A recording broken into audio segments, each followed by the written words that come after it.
Hello, and welcome to Noble Business with Jacqueline. So, hi, welcome. I know my jingle needs a little bit of work, but that's probably not why you clicked on this video. Today, we are talking about something that is controversial, not only for marketing and business, but in education systems, in life, parenting practices, etc. And that is understanding the difference between specialists and generalists, how to hire them, where to place them, which is better, and why you might need both on a team to really succeed and innovate. So just starting out with a little bit of a definition of what a specialist is versus a generalist. A specialist is a jack of all trades. They are a jack of all trades, but a specialist of none, or a specialist of a broad category. They have a lot of knowledge and feel comfortable in a wide variety of fields. They feel artistic, but they're also interested in the analytical side of life. And they're often seen as a busybody, a leaf in the wind, someone who can't make up their mind. And in this way, they often are underestimated for the value that they can bring to a team. So, example of generalists from history, we have Ben Franklin, who was someone who, wrote political documents, but also tinkered with electricity, etc. I see myself as a generalist, actually. I have a lot of specialized knowledge within business development and marketing, but I will tell you now, I am not the best person on my team to be handling one specific task to its fullest and best extent. I am much better at overseeing long-term vision, at seeing where opportunity lies, at helping to orchestrate a plan of action for everyone to implement. But if I were the one doing a specific job, things would not turn out as great for us. So I've kind of also, just to give some background, experienced a lot of mixed feedback in the past when I was interviewing for jobs. Sometimes people used to tell me, oh, you like music and you like marketing and you also love animals and you like this and that. Yeah, I don't really get you. Who are you? Why do you want to be? This specific interview was very intense. Why do you want to be involved in native content? So that was something that I experienced a lot. People just not understanding why it was a benefit to hire a generalist. On the flip side, we have specialists. Specialists are often lauded by their parents, by the school system, because they are typically really great at one or some things, and they become expert. These are your people with doctorate degrees, your Nikola Tesla, potentially, who was very, very, very advanced in one specific area. These are people who are highly detail-oriented. When they get the job done, they see through every single step, and they are expert in that area, and that's where they feel the most comfortable. They don't necessarily want to be given a task that's open-ended. I am the exact opposite. For example, I want a task that is more kind of airy and there's a lot of room to create and make things up. And I find that specialists kind of freeze in those situations, whereas they're fantastic fantastic, like the best there is at what they do. A great example of this is our head of development. He is amazing developer. He knows everything there is to know about WordPress, about Rails, about all of these different languages. But, when it comes to design and understanding how everything kind of fits together, that's why we work so great together. I can't even fathom sitting down and programming and writing out documentation for hours and hours and hours a day. I could do it if I absolutely needed to, if there was a gun to my head, but I don't like that. I don't get my energy from that, whereas he feels the opposite. So, to kind of add to that and go through what are generalists good at, what are specialists good at, and when you're kind of hiring and thinking about your team and how you work with other people, what you should think about. Generalists are great at strategy, overseeing different types of roles again, understanding how they all go together, projecting it into the future, etc. And hiring. They really understand different types of people, whether other generalists are really strong at kind of putting together comprehensive ideas, and they understand when someone is really good at one specific role. On the other hand, specialists I've found are great at getting a job done. If you ask them to execute on a task, they will, whereas a generalist may not or may struggle with it. They are great at managing projects to the T and making sure that they are doing thorough quality control. They see the details that a generalist may not. However, on the flip side, when they're hiring, sometimes they just don't understand different types of intelligence because they're so specialized and so process-driven that they are looking for really specific factors like education, experience, etc., and they might not really understand the gray area where, maybe you have two candidates, one went to Harvard and one went to a community college, but the community college person just has that extra something.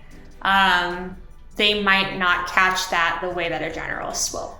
Second thing, generalists thrive in what I like to call the blur.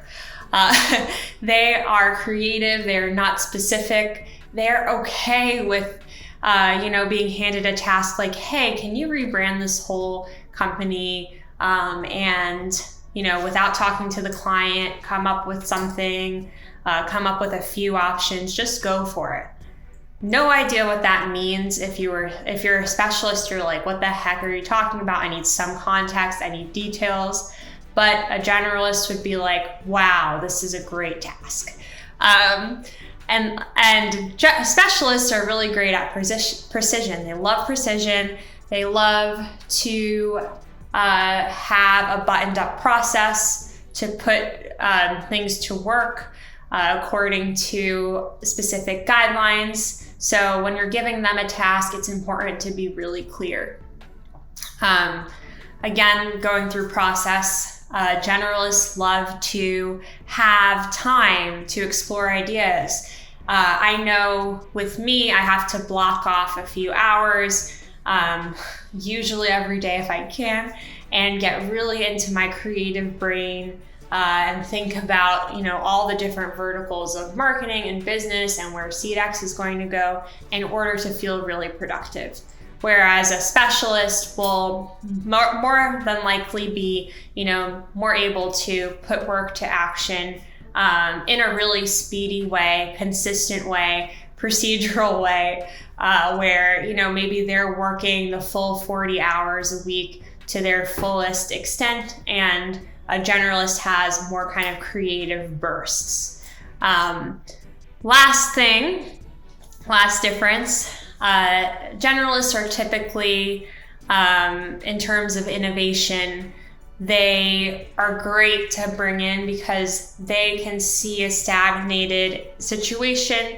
They can question all of the assumptions that your specialist might be making, and they can rip it apart. They don't take things for granted as much.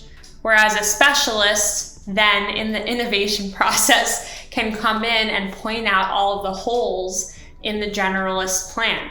You didn't think about this. How is this going to work? This is impossible, etc. And you need both of those people to make something stable and something that's actually going to work happen and come to life. So I desperately rely on people on my team to tell me where my holes are. And I think, again, it's all about being humble and understanding that if you really want to build a great team, the key to accelerating that is to look for both and to put people into their positions and give them guidelines that are going to help them succeed. So at SeedX, when we think about putting together a team for a marketing project or a biz development project, we're thinking about this.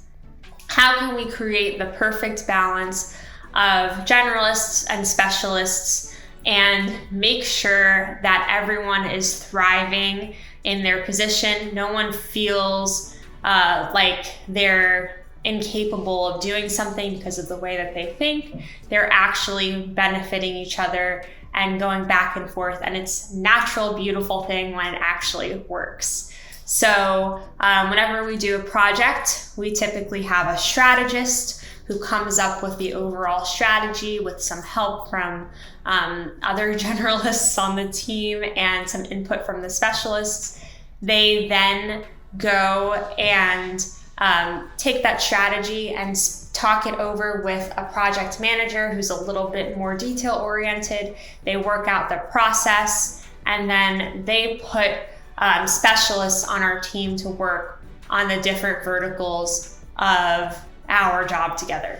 Okay, so now that we know the positives and negatives of being a generalist versus a specialist and which is better in what kind of situations, let's apply it to a real life example and how we structure our teams at SeedX to make sure that everyone is thriving. The whole key to success, again, is to make sure that no one feels like they're inhibited by their natural state. We need both people to get things done and to do them really well. So when we're putting together a project team for a client, we make sure that we have some great strategists who review everything across verticals and make a plan that incorporates all of the different specialties that we cover. That person will then work with the specific specialists on our team in those verticals who are expert in SEO or in development or in